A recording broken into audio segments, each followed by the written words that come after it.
Good morning, new 1%. It's Satoshi Boomin coming at you with another video. Guys, please hit that subscribe button. We are trying to get to 10,000 subscribers. I can't do it without you. Got my hot tea and honey locked and loaded. Let's get the show started, guys. Yesterday, we burned about 5.7 million VITRO. Today, we are burning about 4.3 million VITRO. Not really too much to talk about. Mainnet is doing mainnet things. Moving on. Taking a look at the price here, guys. Not really much to talk about here as well. Looks like we're just moving up and down here. Moving sideways. We are up about 0.8% on the day. Hopefully we could catch back a lot of the gains that we had lost last week. But, you know, we are at the mercy of the markets. Not really too much to go on here, guys. Just moving up and down. Looks like the markets as a whole are moving up and down as well. So hopefully we can start seeing some green across the screen. On to the news. We have the wonderful Eisenreich here. Please give him a follow. VeChain and fake Nikes. So I read about this here. This is kind of funny. A Nike executive who ran its North American business is leaving just days after a story about her son's sneaker resale operation is published. VeChain solves this problem. So let's take a look. Nike exec leaves following a report of his son's resale business.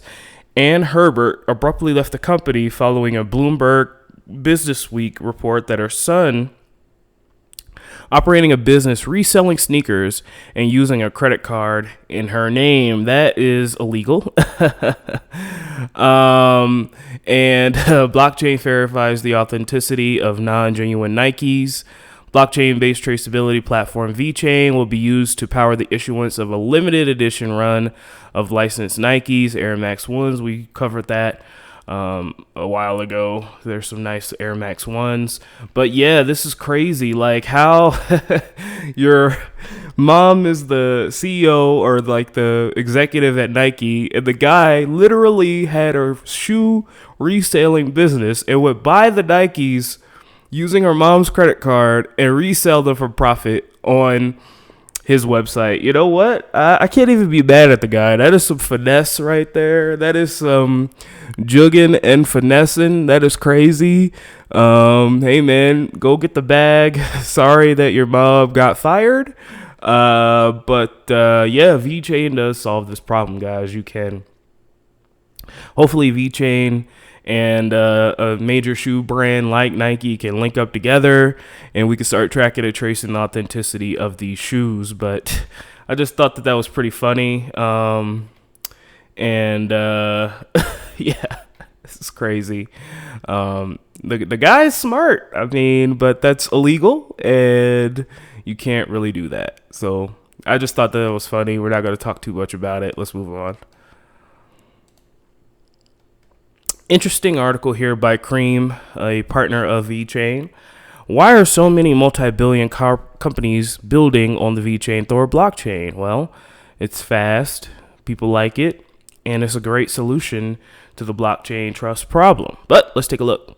In my previous articles, I addressed the technologies and strategies that VeChain has developed to position itself as the preeminent enterprise public blockchain provider. As the only commercially adopted platform running a scaled business applications, the VeChain Thor public blockchain is already looking like the #1 choice for businesses and real-world products.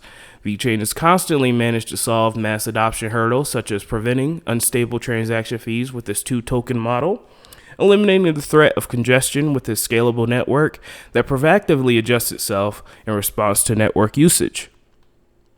It is developed a variety of unique protocols such as fee delegation, allowing decentralized application owners and businesses to pay the gas fees of its users, and opening dApps to the masses with VeChain 2.0. I can't wait for that to come out.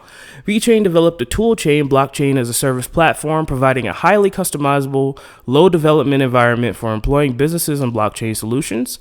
And VeChain excels at identifying and addressing business needs.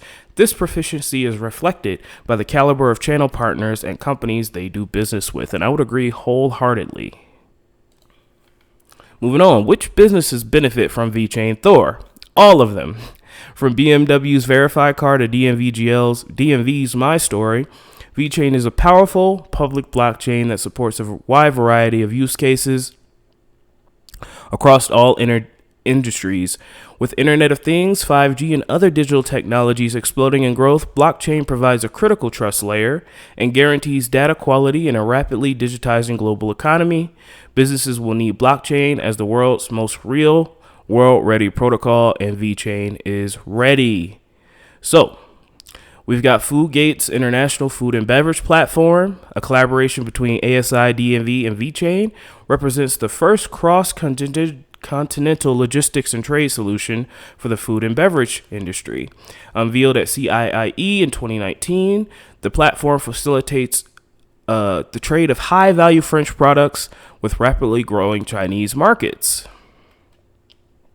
Fast-moving consumer goods. Walmart in China and Sam's Club food traceability platform.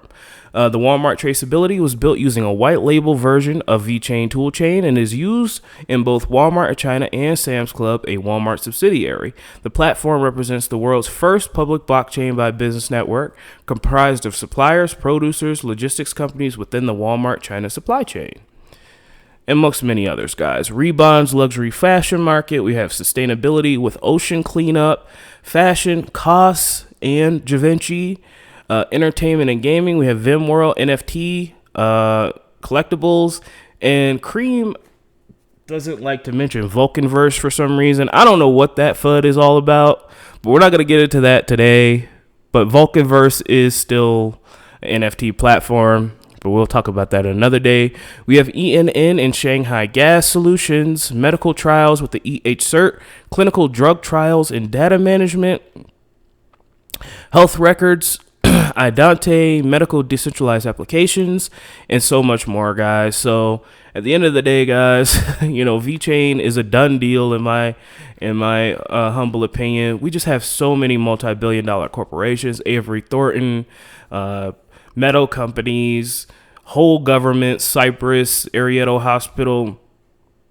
The sky's the limit for VeChain, and we expect major growth throughout the next couple of years, hopefully. So, moving on. Oh, that's Eisenreich's page. Go ahead and follow Eisenreich, by the way. Go ahead and give him a follow. He's awesome. Sorry. Moving on here. So we have Vimworld, guys. So they are coming out with a new Vim market. So the alpha test has started. They put up a new video today. Let's take a look at it. It's short. And yeah, let me know what you guys think. Oh, and to the people who don't know what Vimworld is, I got a lot of questions about it yesterday. A lot of new people coming into the market. Before we take a look at the video, let's just briefly go over Vimworld here. So this is an NFT platform built on the VeChain Thor blockchain. NFTs are non-fungible tokens, pretty much digital collectibles. And you could collect these cute little digital collectibles like this, like that. And for the 8 hours token, that's a token on the VeChain Thor blockchain, you can feed the digital collectibles 8-hour tokens and they will grow. So they'll grow in rarity, they'll grow in power. You can also,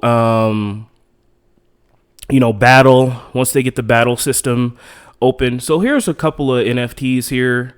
You can pay with 8-hour token and you have to feed it 8-hour token in order to level it up. You can see here, then it has like stats and stuff. So it's pretty cool. It's kind of like digital Pokemon, but on the VeChain Thor blockchain. It's called a Vim. So if you guys were wondering about what Vims are, that's what Vim is. Let's get into the show, to the short video here. It's only about 2 minutes long, and it'll walk us through the Vim marketplace. Managed to obtain a rare Vim? Eyeing for one to complete your collection? Or perhaps you just want to be a professional Vim trader? Welcome to the Vim Market, our official decentralized marketplace for all your Vim trading needs. In the Vim Market, users can buy, sell, trade, and even auction their favorite Vims. Let's start. First, to buy a Vim, navigate to the Vim Market. Here you can see every Vim that is listed either for sale or for auctions. Feel free to use the sort and filter functions to browse through the list to find a Vim you're interested in. Found one you like? There's two ways to purchase a VIM: buying from a direct sale listing or bidding and winning an auction. Direct purchase. For VIMs with fixed prices or the Buy It Now feature turned on, simply click on the VIM that you're interested in and click Purchase. Sign the transaction, and your ERT tokens will automatically be deducted from your wallet. Now you can head over to the dashboard and claim the VIM waiting for you in the inbox. VIM auctions. In the VIM market, you may see VIM auctions listed. Users may bid on their favorite listings within the time limit, and the highest bidder will be able to claim the VIM. Simply click on an auction listing and carefully read the bidding instructions. Key in your bidding price, and if no one exceeds your price within the time limit, you will be the winner of the auction. You may also use the Watch Auction feature to monitor your auction status in the dashboard. As with direct purchases, once you have won an auction, you can head over to the dashboard and claim the VIM waiting for you in the inbox. Selling VIMs. To sell a VIM, navigate to the VIM market and click on List VIMs. Here, you can see the VIMs you own, select one and list it for an auction or with a fixed price, as well as set your selling price for a VIM that you own. Make sure to double check your selling price and give your VIM the price and value it deserves.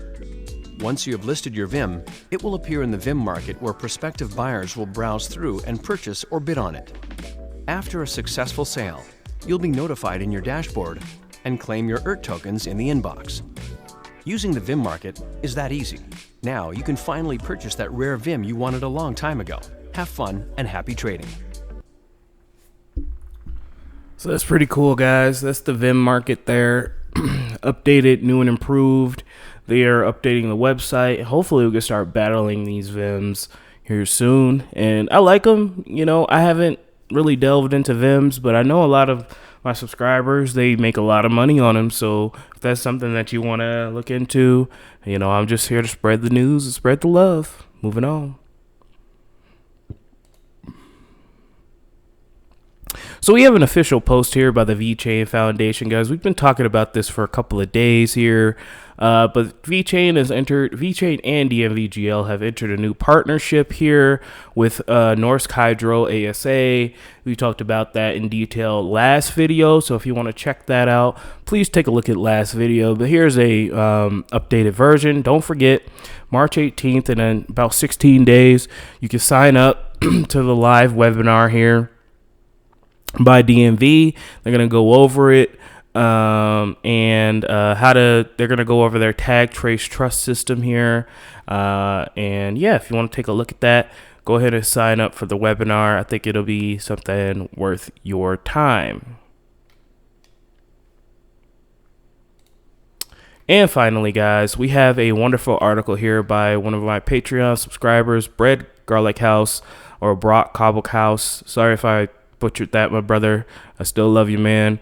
Crossing the Chasm. How VeChain can unlock the secrets for mass adoption. So let's take a look at this, guys. We're not going to go over the whole thing, but I will leave this in the description below for you to read through, and I truly agree with this here. So let's take a look. Part 1, Introduction. In 1991, Jeffrey A. Moore wrote a book called Crossing the Chasm. A book primarily talked about the adoption of disruptive technology and the challenges they face for mass adoption. He proposed the following diagram. So we have the innovators here. We have the early adopters, which I think we're probably right here in this stage. Crypto is not mainstream yet. I mean, yeah, I've been getting calls from my grandma and, you know, people who've never invested a day in my life, but you still can walk down the street today and ask 100 people what Ethereum is or what a XRP is, and they will look at you like you have, you know, like you're an alien. So we're still really, really young here, and if you try to ask somebody what a Cardano is, they're just going to be like, a what now? So we're still pretty new. I mean, if you were to ask, you know, somebody on the street, if you were to ask about 100 people on the street what a Bitcoin was, I think you could get about 50 of them to say, I heard of it, but I still don't understand it. If you were to do the same thing with Ethereum, I think you'd get about, 20 people that will say, I've heard of it, but I still don't understand it. And the further you go down the list on coin market cap, the lower the understanding goes. So I think we're in the chasm. So the diagram depicts the adoption of a cycle of a new emerging disruptive technology. In the early stages of adoption, innovators and techies get on board, which creates the initial hype. But what happens after that? Moore argues that the biggest challenge disruptive technology faces is going from early adopters to early majority, and in between these two target groups lies the chasm. What is the chasm? The chasm is where many promising ideas die if they are not able to convince the early majority.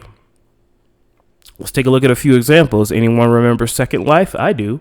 This massive virtual reality world was the hottest thing in tech shortly after its release in 2003. Innovators embraced it with open hands, and some companies, early adopters, rushed in to set up virtual storefronts.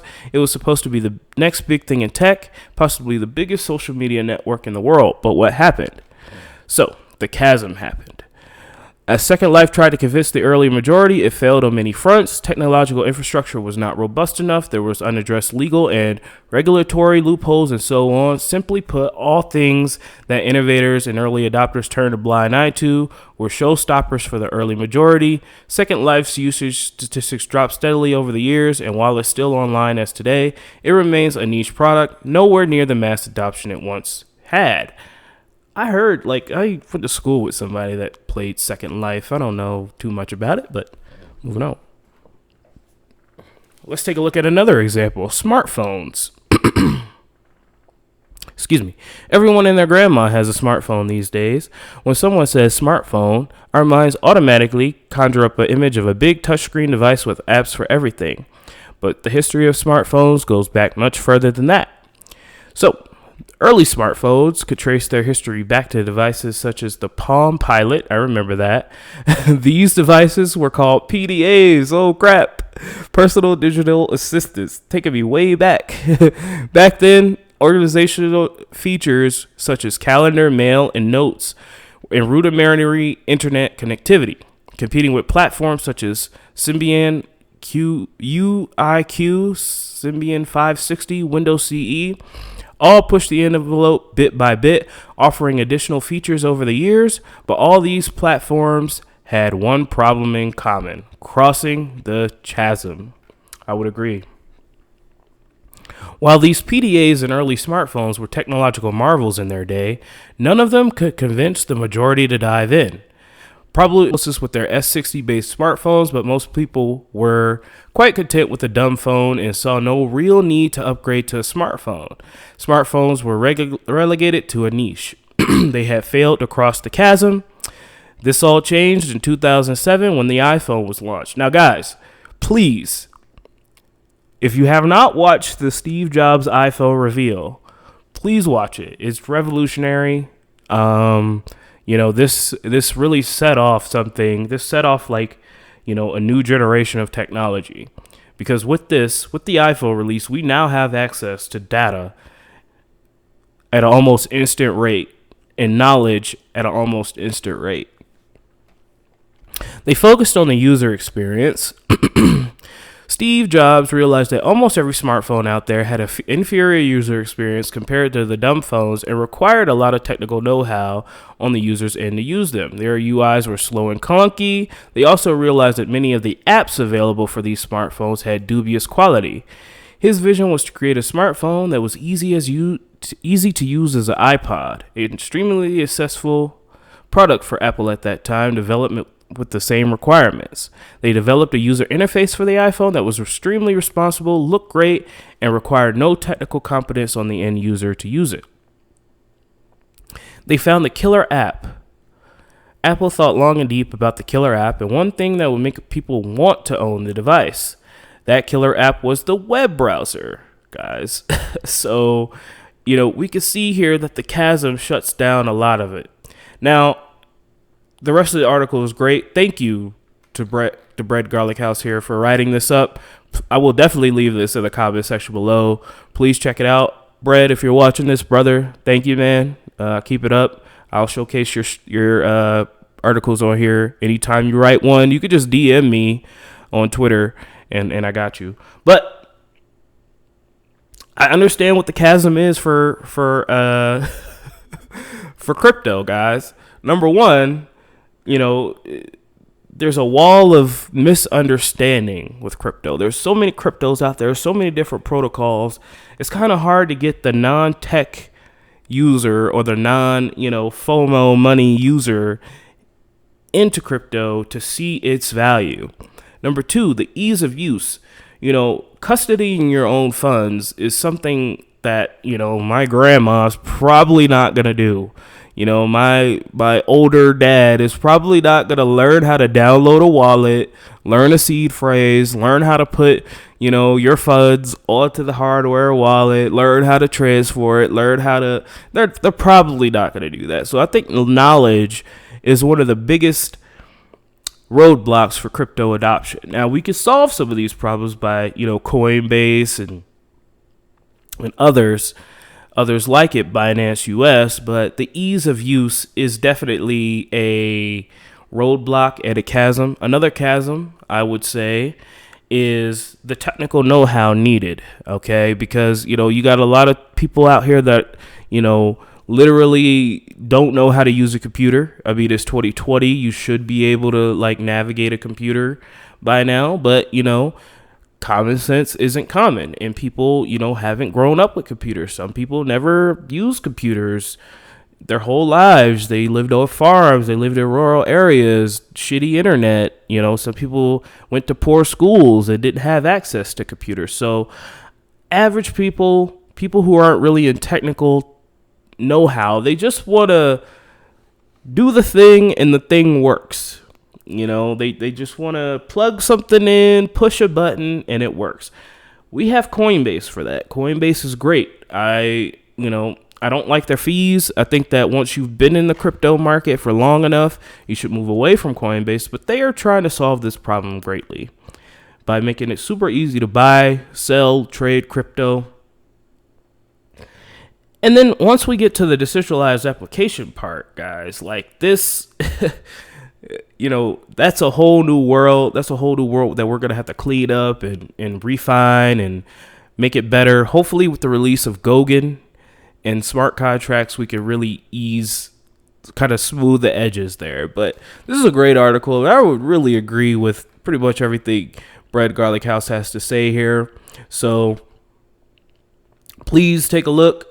The early majority comes in after the chasm has been crossed, and then you have, all the naysayers, and then eventually, everybody gets on board. So I think we're right here, guys. We're about to cross the chasm, okay? Because, we see a lot of newbies coming in. We see a lot of people who, never invested in their lives coming into the space. Some will get shaken out. A lot will get scammed. A lot will lose money. But those who are left, will reap the rewards, in my humble opinion. Hopefully we can cross this chasm. Hopefully we can get things, get the knowledge out there, get more technically understanding people out there to hop on board, and we can, get into mass adoption. Thank you, Brad Garlichouse, for writing this up. I really appreciate you, man. Alrighty, guys, let's wrap things up here. Thank you to our wonderful Patreon subscribers, guys. AJ, Brett Garlichouse, Mac Harris, Sergio, Lasty Nielsen, The Fertilizer, Jeffrey, Ethan, AmericaHomeRemedies.com, Barely for Crypto, Bruce Way, Peruse Den, Brady Adams, Joe Jimenez, Kyle Bachi, CryptoSVT.si, at Dig the Voice, Eric Parra, For the People, HBDSouthBay.com, Daniel 8, and Climax ZH. Thank you so much for your wonderful Patreon support, guys. I really appreciate you. Hit that subscribe button for me, guys. We are trying to push to 10K, and I love it. We have 1,160 days to the next Bitcoin block halving, and taking a look at the markets, guys. Looks like it's another profit-taking day today. Some coins are up pretty big here, but the majority of them are down, and not too many coins pumping here, so not really too much to talk about. Let's take a look at any major dumps. Nothing really. Cardano's profit-taking. All right, guys. Well, I love each and every one of you. Don't let your memes be dreams, and I will talk to you at the Cardano update here later. Hit that subscribe button for me, guys. We're doing these 2 a days. We need to get to 10,000, And then after 10,000, guys, we're going to be pushing to 100,000 subscribers. Let me know what you want, guys. Let me know what you want from me so you guys can smash that subscribe button. We're trying to get to 100K after 10K. That is a 10X run up. They said it couldn't be done. They said that, some people said, oh, good luck. You're going to quit before you get ahead in this YouTube stuff. And I haven't quit. We've been doing videos for a year. Yesterday was our 1 year anniversary doing videos, guys, and we're going to continue to do them each and every day. I love each and every one of you. Don't let your memes be dreams. I will talk to you later. Goodbye.